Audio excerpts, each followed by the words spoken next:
All right, guys, we're going to be having a little bit of fun today with a real deal number 5 Mark I jungle carbine. All right. Send it when ready, man.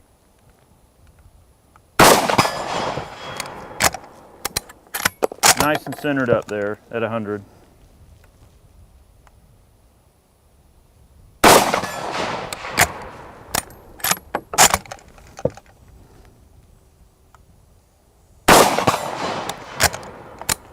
All right. Try that one target on the ground at 200 yards down there. Go ahead.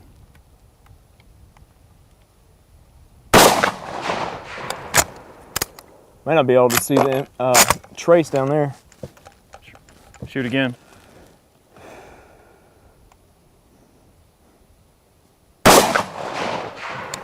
It looks like he shot right over his left shoulder. All right, let me shoot that one at 250 and I'll move out to 3. All right.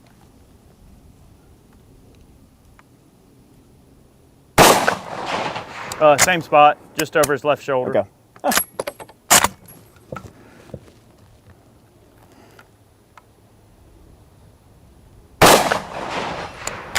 Well centered, but a little low. Okay. So good windage. All right. We do have a little bit of a wind blowing here. Wee bit. All right, 300. Go ahead.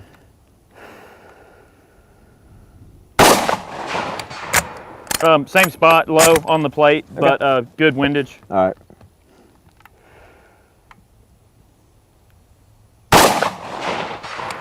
Yep, right on the bottom of the plate, but you're on it.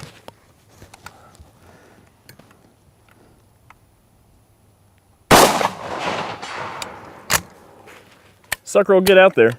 It does. Guys, welcome back. This is Chad with IREC Veteran 8888. And today we're going to be doing a little bit of shooting and talking about the British number 5 Mark I jungle carbine.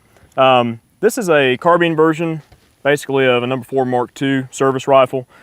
These were basically designed and started production in 1944. They were put out of production in 1947, and this model here is actually dated 1947, so this is a last year production model here. These guns are quite unique in that they're about just like under a 19-inch barrel. They've got a flash hider bayonet lug for a number 5 bayonet, and these guns have a lot of lightning cuts, as you can see in the receiver here, and then also up under the handguard there's some lightning cuts on the backside of the barrel. They were fitted with rubber butt pad, which conspicuously is a lot smaller than the actual stock itself, leading to increased felt recoil. And these rubber pads don't exactly hold up to the test of time. This thing is hard like a rock. So they definitely have a little bit of recoil to them. They feature some very nice milled rear aperture sights, and these are adjustable from 200 out to 800 yards on the aperture side. And then when you flip the sight down, you have just a rear aperture from basically 100 to 300 meters. Very, very well-made guns and highly sought after and highly collectible. There's a big issue out there with a lot of the converted guns that you see on the market.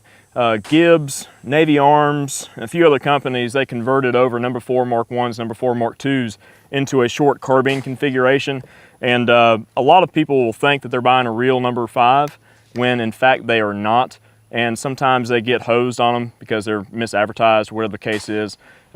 Just folks don't know what they're looking for, but these have some very unique features. As I mentioned, the scalloped receiver. If you pull the top handguard off, you'll see 2 scalloped cuts in the barrel shank back here. Also, the bolt handle has been milled out, so it's been hollowed out back here, basically in an attempt to reduce the overall weight of the platform. These guns weigh just over 7 pounds, and very, very nice light handling characteristic. You know, a lot of guys back in the day would use these as just stalking guns. They'd go out in the woods, hunt deer with them, the whole 9 yards. But just classic militaria. And these operate just like any other Enfield. They're a cock-on-close mechanism.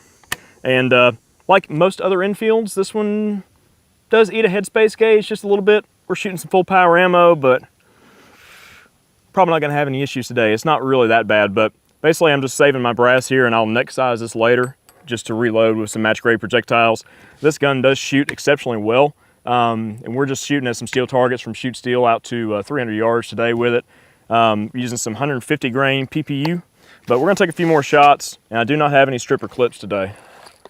But like I said, some of the other guns that are out there on the market, they're just not the real deal number 5s. And I looked long and hard for one of these, and I finally tracked one down at Moss one day, and I just had to have it. And this is a very nice, clean example with all matching numbers, save for the magazine. Only thing that doesn't match on it is the magazine. But this is actually a Fazarkali produced rifle. These rifles were made at the Fazarkali plant and also the Birmingham Small Arms plant. If I'm not mistaken, the Birmingham Small Arms rifles are a little bit more rare. There were over 200,000 of these produced, being, let's see, I think about 250 or so. And the majority of those, like I said, being produced at Fazarkali, to my knowledge. But let me flip my aperture up. We kind of dialed this thing in a little bit earlier for this 150 grain PPU with the aperture sight, and does give you a smaller rear aperture, so a little bit finer point of aim.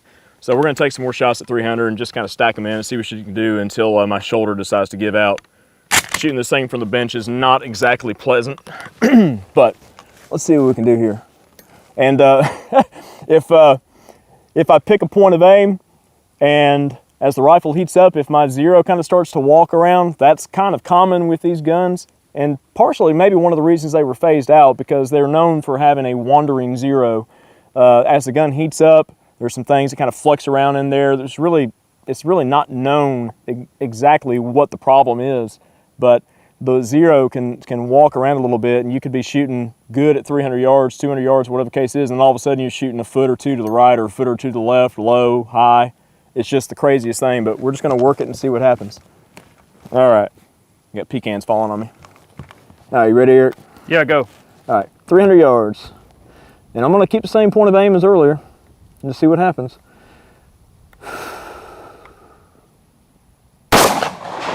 Left. About 6 inches off the left side of the plate. I'm telling you, man.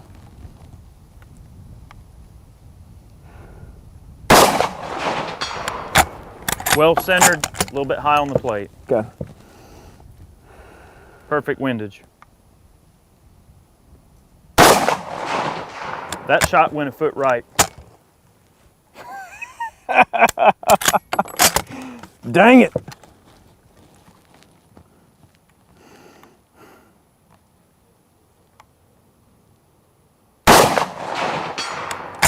On the right edge of the gong. Good elevation. Mm-hmm.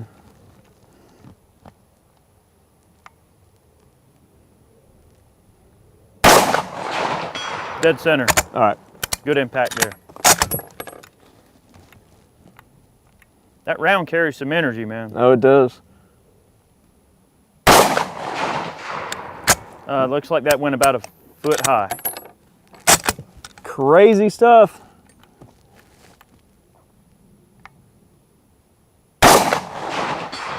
Now that shot landed On about the right 3 side? inches from the one dead in the center. So, I don't get it, man. yeah.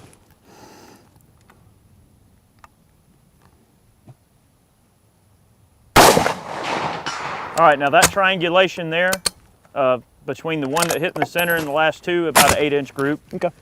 That's probably indicative of what the gun should provide accuracy-wise. I would say so. Not bad at all. Might even be a little bit smaller than 8 inches, maybe more like 6. Well, I'm about to open it up right now. Nah. All right, so the last 3 shots triangulated into about 10 inches. Okay. Not bad. I don't think I'll be taking a shot at the gopher today. I mean, but for what that gun was intended to do, that's not bad. Not bad at all. All right, that went about 8 inches over the top of the plate. Same point of aim. I mean, I've shot this ammo out of my number 4 Mark II Burma, and it shoots quite well. I've shot some 174 grain Sierra Match King hand loads, and they do exceptionally well at long range. This gun is it's just a neat rifle, and I'm really kind of big into Enfields. Try some of that Wolf. Yeah, try a few of those. I'm really big into Enfields, and actually I sold a few of my Enfields a little while back because they just weren't shooting well, and some of them had headspace issues and stuff, and I was just like, you know, I'm gonna use that money and and buy something that I really want. And that's when I picked up the number 5. And you know, still have a few that I would like to have down the line. But man, it's just, I don't know, something about British Enfields I just really enjoy. And this gun is definitely one on top of my list. It's one I'll probably never get rid of, but I'm not going to shoot it too much. But we are going to shoot a little bit more for you guys today. But like I said, if you're in the market for one of these, just be mindful of what you're looking for. As I mentioned earlier, they will have British markings and stuff, proof marks all over the rifle. You've got a proof mark on the barrel up front here. You've got some British proof marks on the rear, the receiver, the scalloped receiver, lightning cuts all around, the hollowed out bolt handle. Look for matching numbers. Yeah, just a few other odds and ends. Just kind of be mindful of what you're looking for. And then also, you know, the proper stock, because sometimes these things, they don't exactly have the proper looking stock on there. I don't know what happened with my magazine here. Forgot to bring any stripper clips with us. These things typically will feed from a 5-round stripper clip. It's got a stripper clip guide notch right here. You just drop them right in just like anything else. Let's take a few shots with this wolf and see what it's doing. I guess I'll just keep the same point of aim at 3. Just see what happens. Sure. All right. Now this is what, 100 and, what's the weight on this? 174. Yeah, that's 174 grain, and that's just a bimetal case, so a steel cased. We've had a lot of problems out of this ammo, so I'm curious to see if it does well in your gun. It's definitely quite warm. It's kind of a hot load, so. All right. All right, same point of aim. Send it.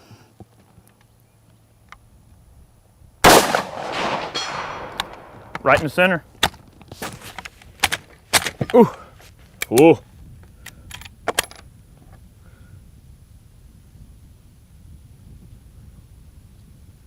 Yeah, definitely stretching that case head a little bit.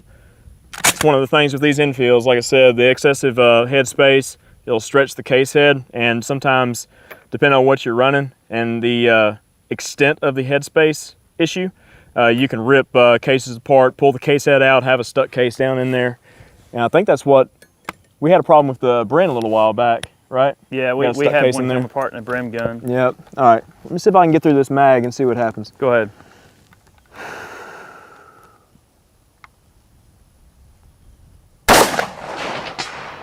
You're on it. Man, that's some hot stuff right there. Yeah, I don't like it.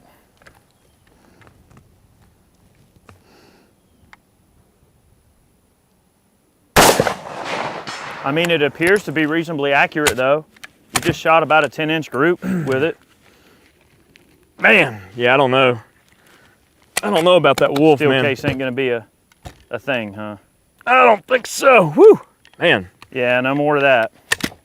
All right. That's not the first time we've had issues out of that ammo. All right, guys, we've got our wolf case out of there. So this gun doesn't really like this wolf very much. This ammo is definitely pretty hot. It's flattening that primer out pretty well. I mean, honestly, I'd say that even without headspace anomalies, that's a hot round right there. So I'm not sure if we're gonna shoot any more of that stuff, unfortunately. God, it's so inexpensive too. It's really a shame. I've tried that stuff out in a couple other guns too, and still just has some weird issues every now and again. But we've got more of our PPU loaded up, 150 grain soft points, and we're gonna shoot 300 yards. I'm gonna pass it over to Eric and let him take a few shots and engage in some punishment. All right, you ready? Go. 300.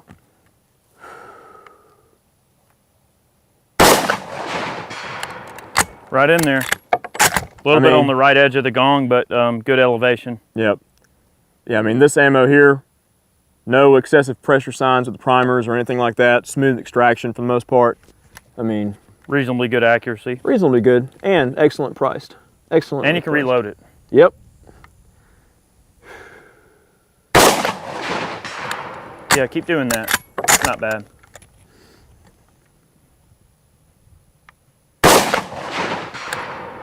Those 3 rounds are probably in about the size of a small pie plate, maybe 8 or 10 inches. Highly acceptable. Not bad. No, not at all. And one thing too, guys, I mean, the sights on these Enfields, the number 4s and like number 5s, The aperture sights are excellent. I mean, the front blade is nice and thin, very sharp on the edges. I mean, it gives you a very, very consistent and just excellent point of aim. I mean, at these small targets at long range. Great, wonderful aperture sights. Definitely one thing they got right on these. Good. You're kind of in the upper right quadrant, but you're putting them all into about a 10-inch circle. Okay, I'm just going to keep the same point. Yeah, go ahead.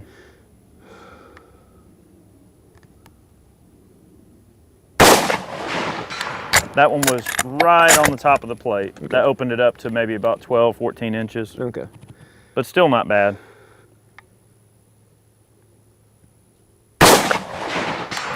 Good.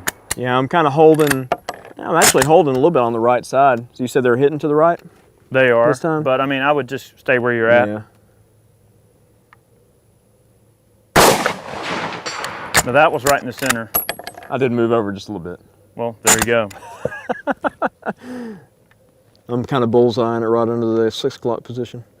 Well, you're well centered then. Windage-wise, you're perfect then. That one hit all the way up on the upper right-hand quadrant. And I'm holding down on the bottom. Yeah. Oh, no!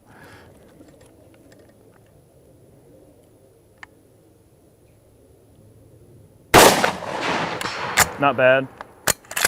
I mean, combat accurate. 1947 rifle, ringing steel at 300 yards. I'll take that all day. Oh, yeah. That was right over the top of the gong. I saw it. Dadgummit.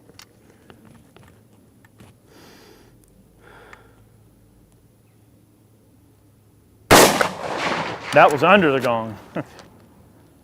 Like, what are you doing? I think we're gonna, I'm gonna let Eric just shoot this thing right now so it's nice and hot so he doesn't outshoot me this time. What do you guys think? Pass it over to Eric and let him have a little bit of fun with this sucker. Oh, so nice. All right, guys, I could probably repeat a lot of the stuff that Chad said, but I'm not gonna bother trying. I will say the troops really love these guns. They're really popular in jungle warfare and in close quarters and things like that. And the troops really love the light handling characteristics of these rifles. And, you know, for jungle fighting and up-close fighting, they didn't need a gun to be super accurate out to longer ranges where, you know, a shot at 200 or 300 meters would probably not even be a possibility. For in-close fighting, it was a great gun for them, and they really did like them for their light handling characteristics. And the 10-shot magazine does give you some capacity. The milled sights give you some flexibility, so they really are a great gun. One thing I'll mention, if you're looking at these guns, I know Chad mentioned briefly earlier to watch out for fakes. One of the biggest giveaways for a fake is going to be usually the bolt handle won't be milled out. They don't bother to do that. A lot of times they'll just cut them down, and there was a lot of surplus number 5 flash hiders left over, so it wasn't a big deal to get extra flash hiders, the cone flash hider, and be able to cut the guns down and kind of make them into a faux number 5. You definitely won't see the lightning cuts on the receiver. So that's one thing, you can at least look for the lightning cuts here on top, and you'll never see the hole in the bolt handle. So if it's a solid bolt handle and they're saying it's a number 5, it's not a number 5, because number 5, the complete package was the lightning cut in the bolt handle, the lightning cuts on the receiver, the rubber butt pad, like Chad mentioned, and the stock is a pretty specific style of stock that once you compare a couple of them, you'll instantly recognize one that's been cut down versus one that has, was an arsenal gun. Another thing too, I know a lot of you guys will see number 2A Ishapurs and 308 out there that are cut down into a number 5 type configuration. No matter what anybody tells you, those are not military guns. They are all cut down by the importers. So they never did a carbine version of the 2A. Yeah, I forgot about that. I think they called them like number 7. Number 7 or number 6 or whatever. They came up with some name. But no matter what anybody tells you, there's no such thing as a carbine version of the 2A. So those are two guns that they're kind of neat and they're fun shooters, but don't pay a premium for them in terms of a collectible. Now the Wandering Zero, I do have a theory. I think the reason that these guns suffer from that Wandering Zero, like Chad mentioned, is because the flash hider, I think, messes with the barrel harmonics. That's one theory that I have, and I don't know if that's true or not, but the number 5 is the only gun to have something on the muzzle like that.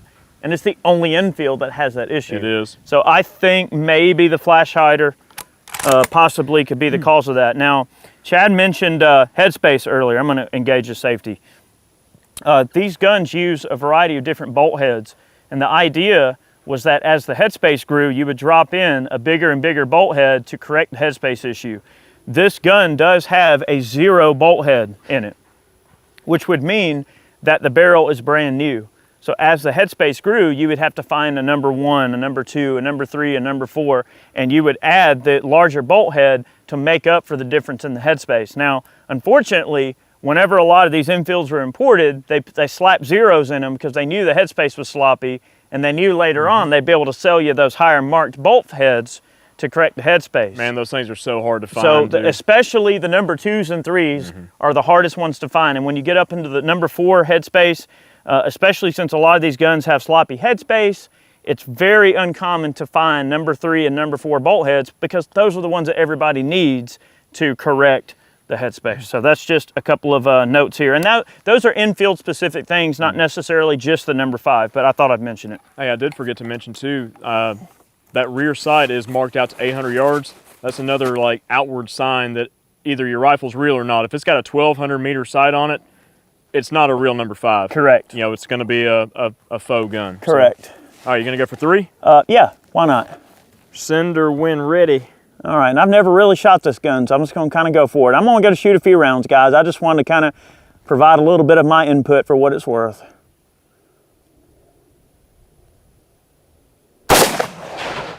Right down there, low right, about 4 o'clock. 10-4. This thing actually does not kick that bad from the bench. It's not too bad when you're holding it. Right off the right side at 3 o'clock. Bring your point of aim over to the left a little bit. Gotcha. Good trigger. Yep. Right around there about 7 o'clock or so, still favoring a little low. I'm gonna try the Mad Minute technique here. I'm not gonna shoot fast, but I'm gonna try to use my middle finger to squeeze the trigger. You and your Mad Minute. Why not? Right under the gong.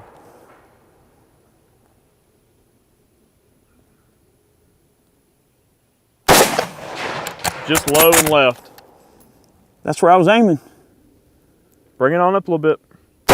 There you go. That's more center. There you go.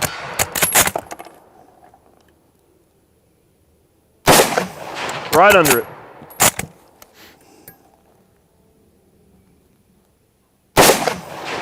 That was down there in the dirt. I'm shooting fast. There you go. Sucker gets down there, man. It really does, really does. Yeah, that Mad Minute technique, guys. You know, to really get the speed going on these things, they would use their middle finger. And as you rock in, you grab that trigger. Because it's a cock on close, you can really get some speed going. Although we did get a little bit of sticky extraction there, but not bad. We always love shooting these old milsurps, guys. We hope you enjoyed today's video.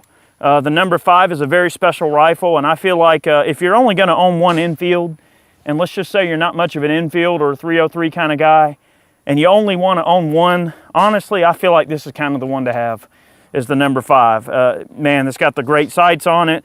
That or maybe an Irish number 4 Mark II would definitely be one that would be at home in any collection, especially if you want a shooter. This would also be just a fun little kind of nostalgic hunting rifle. If you want to go, you know, kill a deer with, I mean, these 150 grain soft points would be more than adequate to do the job on a whitetail. Be a fun little hunting rifle, and without having to do anything to it other than just zero it and go out and shoot it. So guys, thank you for watching today's video. We hope you enjoyed it. A special thanks to all of our Patreon supporters, as well as all the folks that purchase man cans to help support the channel. You guys are great. You're the reason we exist. So thank you very much for supporting our channel. Thank you for watching. And this has been a number 5 Jungle Carbine, British, Enfield 303. Cool stuff. We got many more milsurp videos on the way, guys. That's actually what we're out here to film today. So much more on the way. We'll see you soon.